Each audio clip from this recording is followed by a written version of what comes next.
Кутман күнүңүздөр менен урматтуу студенттер. Бүгүн биздин сабактын темасы эскирген сөздөр жана алардын түрлөрү.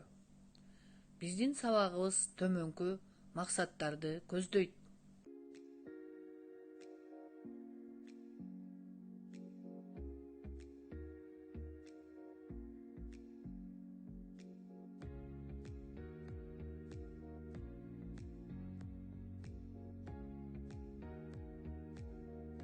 Кептик катнаштык компетенттүүлүк.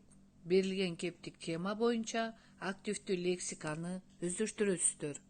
Тилдик компетенттүүлүк. Берилген мисалдардан сөздөрдү бөлүп көрсөтүп, маанисине карата топко ажыратасыздар. Соц маданий компетенттүүлүк. Белгиленген теманын алкагында элибиздин байыркы жашоо шартын билесиздер. Биздин тилибиздеги сөздөр бир калыпта турбайт. Ал бирде жаңырып, бирде эскирип турат. Ошондуктан тил коомдук көрүнүш болуп саналат. Коомдогу өзгөрүүлөргө жараша тилдин лексикалык байлыгы дагы өзгөрүп турат. Жаңы пайда болгон түшүнүктөрдү атоо үчүн жаңы сөздөр кошулат. Ал эми айрым өзгөргөн сөздөрдү колдонуудан чыгып, анын ордуна жаңы сөздөр колдонулат.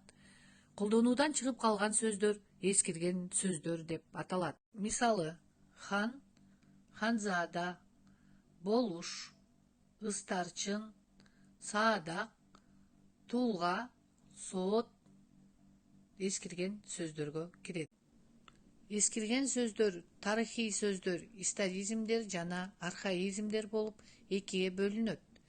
Белгилүү бир тарыхый доорго тиешелүү болуп, кийин колдонуудан чыгып калган, бирок элдик оозеки чыгармаларда, көркөм адабияттарда, жазма эстеликтерде колдонулган сөздөр тарыхый сөздөр же историзмдер деп аталат.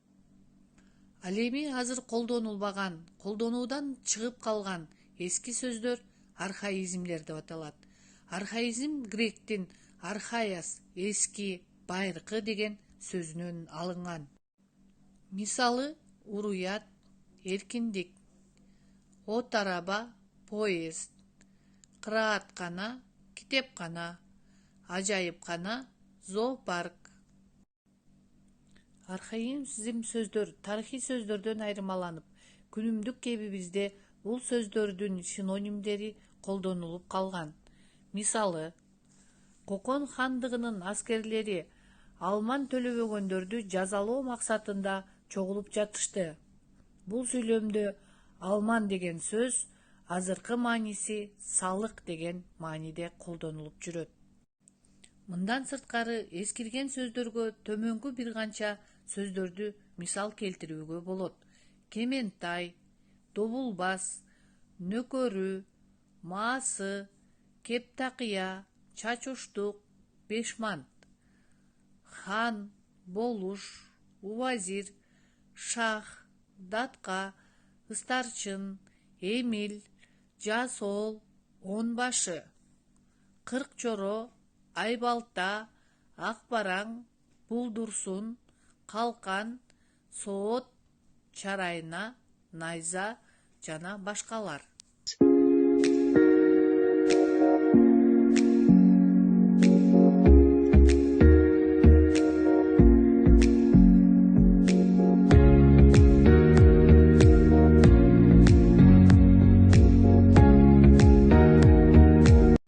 Азыр биз сиздер менен чыгармачылык көнүгүү боюнча алган маалыматтарды бекемдейбиз. Мен сиздердин көңүлүңүздөрдү Манас эпосунан алынган саптарга бурмакчымын. Көйлүктүн бели ийилип, көпкөк темир кийинип, соот чарайна кыягы, жоодан чыкпас сыягы, бет алып бээжин элине, белдемчи тартып белине, калкан жаап башына, камдап алып жарагын, кан сыргак келди кашына. Урматтуу студенттер, бул саптардан тарыхый сөздөрдү табабыз. Анда эмесе тарыхый сөздөрдүн эрежесин эске сала кетсек. Белгилүү бир тарыхый доорго тиешелүү болуп, кийин колдонуудан чыгып калган, бирок элдик оозеки чыгармаларда, көркөм адабияттарда колдонулган сөздөр тарыхый сөздөр деп аталат. Анда эмесе биргеликте тарыхый сөздөрдү табалы. Бул саптарда көөлүктүн, соот, чарайна, жоодон, калкан деген сөздөр тарыхый сөздөргө кирет. Биз санап өткөн сөздөр бир белгилүү доорго тиешелүү болуп, бүгүнкү убакта колдонуудан чыккан. Урматтуу студенттер, бүгүнкү сабакта сиздер эскирген сөздөр жана алардын түрлөрүн биле алдыңыздар. Андан тышкары тарыхый жана архаизм сөздөрдүн бири-биринен айырмачылыгын байкадыңыздар. Бир канча эскирген сөздөрдүн маанилерин билдиңиздер. Архаизмдер историзмдердин окшоштуктары: экөө тең эскирген сөздөр, пассивдүү сөз катмары, лексикологиянын окутуу аспектисине кирет. Эми сиздерге төмөнкү